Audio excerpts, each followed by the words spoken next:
관사기초의 이제 사독, 사독 중에 이제 회가 되죠. 이제 회는 이제 중국에 있는 강 이름이 되고, 회는 이제 이입을 상징하게 됩니다. 보통 이제 사독은 강물을 상징하는데, 이입은 이제 강이라고 표현하기보다는 보통은 이제 해구라고 얘기해서 바다의 자에, 바다의 자에 입구자를 써서 바다를 상징하게 되는 거죠. 그래서 모든 강물이 이제 뭐 눈, 입, 뭐 귀, 코 이런 강물들이 모두 이제 입을 통해서 소통이 된다 라고 얘기를 하죠.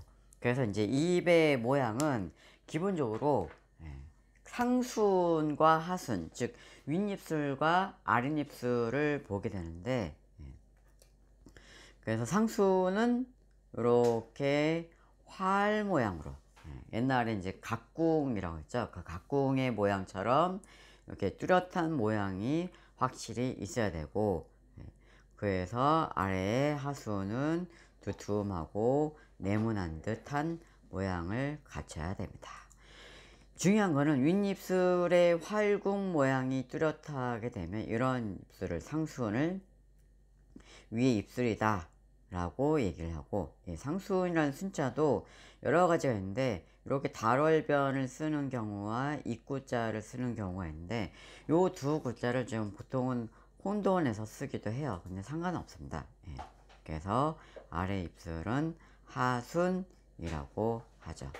그래서 상순의 활궁 모양, 이렇게 활처럼 뚜렷한 모양은 이제 위에 입의 귀기를 상징한다. 그래서 귀구가 되고, 그러면 아랫입술에 두툼하게, 실실하게 이런 모양이 되는 것을 아랫입을 이제 덕을 상징하게 되는 거죠. 그래서 상수는 귀한 입, 아래쪽에 아래 하수는 덕구 이렇게 얘기합니다. 그러니까 말로서 덕을 짓고 말로서 상대방에게 선업을 지닐 수 있는 것이 바로 아랫입술에 덕을 쌓는다 라고 얘기하죠. 그래서 위에 상순이 왜 활궁처럼 휘어져야 되느냐고 하면 여러 가지 입들 중에 마치 이 앙월구라고 해서 이제 하늘을 우러러 보는 입, 마치 하늘에 이렇게 예쁜 달이 있으면 그 달을 이 꼬리가 위로 향해서 펼쳐진 모양을 이제 앙월구라고 얘기를 하죠. 요거를 이제 그 호칭을 우러를 앙, 우러를 앙, 달월, 입구에서 앙월구가 가장 귀한 입이 되죠. 뭐 이거 또한 뭐 앙월구가 귀하기도 하지만 또 다른 입도 여러 가지 뭐 네모난 입이라 해서 방구 또는 뭐 넉사자 모양이라 해서 사자구 이렇게 입을 이제 강조하게 되죠. 그러면 입에서 제일 중요한 부분이 뭐냐면 이렇게 위아래 입술이 반듯하고 단정하게 되면 무엇을 상징하냐? 제일 크게는 그 사람의 잘 먹고 잘 사는 식록을 상징한다. 식록이라고 얘기하는 것은 그 사람이 이제 밥 먹고 사는 것을 이제 식록이라고 하는데 기본적으로 격식을 갖춰서 잘 먹는 것을 식록이라고 얘기하죠. 그러니까 뭐 한 끼를 대충 때운다, 뭐 햄버거로 먹는다, 라면을 때운다 이런 거는 식록이 되지 않아요. 그러니까 한 끼를 먹더라도 아니면 혼자 밥을 먹더라도 제대로 격식을 갖춰서 먹는 것을 식록이라고 얘기를 하는 거죠. 그래서 이렇게 식록이 잘 갖춰진 입이라 해야 그 사람의 복록이 오래도록 유지할 수 있게 되는 거죠.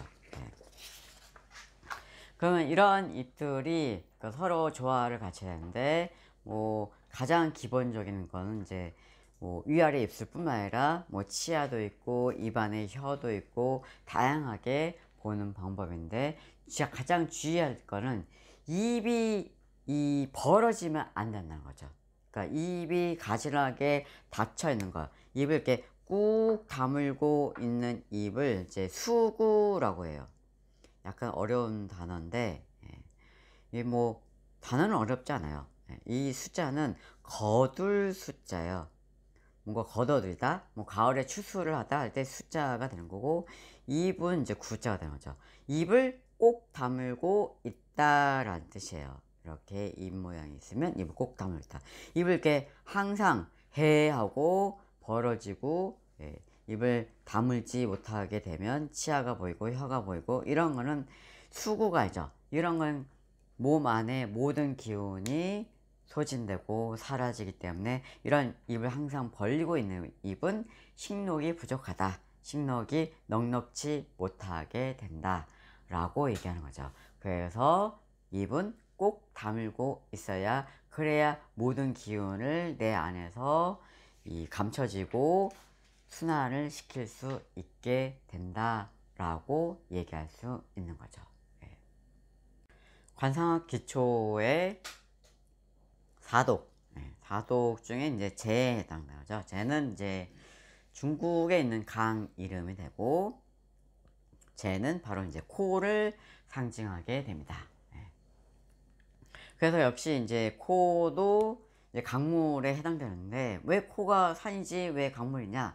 코 속에도 엄연히, 그러니까 그 공간이 있고, 그 공간 안에 물이 고여 있죠. 보통 우리는 이제 콧물이라고 얘기도 하는데, 콧물이 아니라, 그러니까 코 속 안에 이제 아주 넓은 공간이, 그러니까 우리 코 안에 넓은 공간이 있고, 그 안에는 항상 액체가 차여져 있기 때문에 코 역시도 강물에 해당된다, 호수에 해당된다, 이렇게 얘기를 하는 거죠.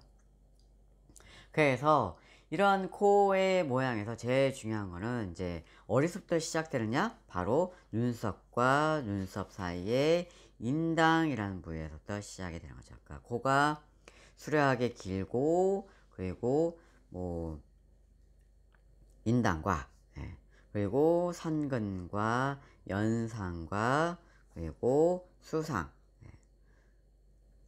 수상, 그 다음에 마지막으로 준두, 이러한 부위가 바로 코의 전체적인 부위가 돼요.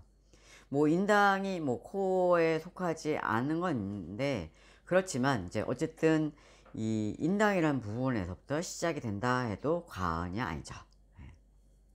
그래서 코는 전체적으로 풍요하고 둥글고 곧게 내려와야, 그래야 귀한 거다.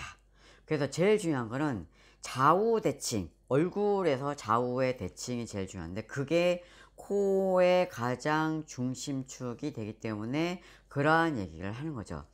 예를 들어서 코가 좌우의 대칭이 안 되고, 예를 들어서 한쪽으로 치우쳤다, 한쪽으로 이렇게 살짝 치우쳤다, 아니면 왼쪽으로 이렇게 살짝 치우치게 됐다. 그러니까 코의 기둥 자체가 치우치고 기울게 되면 그만큼 그 사람의 제복이 약하다. 그리고 제복이 약하기 때문에 그 사람 또한 그 심포가, 마음의 그 표상이 그만큼 약하고 바르지 않게 된다, 부정하게 된다라는 뜻이죠. 그래서 이런 부정한 코를 가지게 되면 그만큼 의식이 넉넉하지 못하고 부귀를 누릴 수 없게 되는 거죠. 그래서 코에는 여러 가지 뼈가 있는데, 특히 뭐 연상 부위에 이제 뼈가 이렇게 돌출되는 부분도 있고, 또 수상 부위가 돌출되기도 하고, 또는 준두만 돌출되기도 하는데, 그래서 코의 모양이 울퉁불퉁하게 튀어나오게 되면, 이런 코를 가장 흉한 코, 안 좋은 코라고 얘기하죠. 또 이거는 좀 어렵게 얘기해서 뭐 삼만삼곡비라고 얘기하는데, 이거는 뒤에 또 어려운 상세에서 이제 자세하게 내는 거고, 쉽게 얘기하면 이런 거를 마치 계단처럼 생겼다라고 얘기해서 개비라고 얘기를 해요. 계단처럼 생겼다라고 해서 개비라고 얘기하는데, 개비가 되면 그만큼 복력도 줄게 되고 가족관계도 원만하지 않게 된다. 또는 이제 이런 개비뿐만 아니라 콧대가 좀 짤뚝해서 들창코가 되는 거죠. 그러니까 들창코도 여러 가지 종류가 있는데, 너무 심한 들창코가 되면 그만큼 코의 난대정이, 이 좌우의 콧대에 콧망울이 바로 이런 이제 재물이 들락거리는 창고 문이 되는 거죠. 예. 창고의 문이 되는데 그 창고의 문이 너무 활짝 열려 있는 형태가 되기 때문에 돈이 쉽게 들어오고 돈이 쉽게 나간다 라고 얘기해요. 그래서 이런 들창고의 모양도 너무 심하게 벌어지게 되면 결국은 재물이 쌓이지 않고 다 흩어진다. 소비력도 많게 된다 라고 얘기를 하죠.